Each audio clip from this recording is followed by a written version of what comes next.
दोनों अलग अलग चीजें हैं। रिमेटिज्म, जबकि रिमेटिज्म डायबिटीज अगले 10 साल में जुड़ जाएंगे।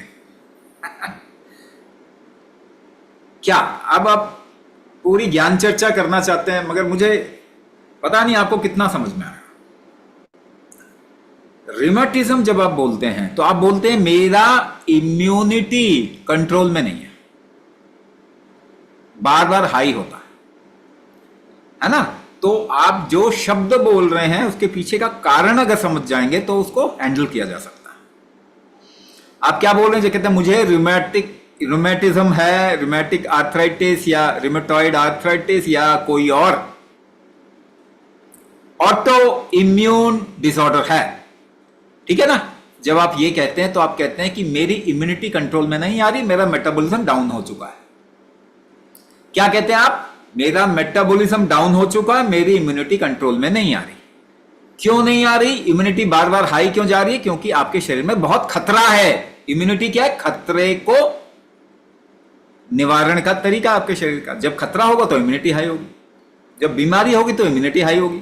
अगर बीमारी रहेंगे तो हमेशा हाई रहेगी, मेटाबॉलिज्म डाउन चला जाएगा, क्योंकि ये दोनों उल्टा काम करता है। भोजन, क्योंकि आप बुखार आता है, आपको इन्फेक्शन होता है कोई, आपकी भूख खत्म हो जाती है, यानी इम्यूनिटी हाई हुई तो भूख खत्म हो गई, मेटाबॉलिज्म डाउन चला गया। अगर हमेशा इम्यूनिटी हाई होगी, मेटाबॉलिज्म डाउन जाएगा, आपके शरीर को क्या मिलेगा? कुछ भी नहीं। तो ये विशेष साइकिल है, एक चीज खराब हुई, दूसरी चीज खराब हुई, एक चीज खराब हुई, दूसरी चीज, ऐसे चलता ही जाए, और खराब और खराब और खराब। इसीलिए आजकल एक शब्द बड़ा कॉमन है, प्रोग्रेसिव डिजीज है ये, और खराब ही होगा, हम ठीक नहीं कर सकते। हालांकि आज के समय पे हम किसी भी बीमारी को ठीक नहीं कर सकते, क्योंकि मालूम ही नहीं, कारण ही नहीं मालूम। तो इम्यूनिटी हाई है, पहली चीज क्या कर सकते हैं, मेटाबॉलिज्म को हाई कर दो तो ये थोड़ा बैलेंस आउट हो जाए। कालांतर में धीरे धीरे करते करते ये कुछ समय के बाद में बिल्कुल सही भी हो सकता है। इसका मतलब मैं क्या बोल रहा हूं, ऑटो इम्यून डिसऑर्डर सही हो सकता है। क्या बोल रहा हूं मैं, ऑटो इम्यून डिसऑर्डर सही हो सकता है। इसकी वजह से, इम्यूनिटी हाई होने की वजह से ही आपके शरीर के अंदर ऑर्गन फंक्शन और फंक्शनल स्ट्रेंथ कम हो जाती है। आपके पैनक्रियास भी खराब हो सकते हैं, ग्लूकोज एब्जॉर्प्शन ठीक नहीं रहेगा, माइटोकॉन्ड्रिया की हेल्थ खराब हो जाएगी, तो डायबिटीज हो जाएगा। तो क्या डायबिटीज ठीक हो सकता है कुंभक करके? माइटोकॉन्ड्रिया हेल्थ ठीक होती है, इसी वजह से आपके जोड़ों की स्ट्रेंथ भी बढ़ जाएगी, एनर्जी बढ़ जाएगी बॉडी के अंदर, मल्टीपल प्रॉब्लम्स ठीक होते हैं। ऐसा हमने दुनिया का पहला साइंटिफिक एक्सपेरिमेंट करके प्रूव किया है।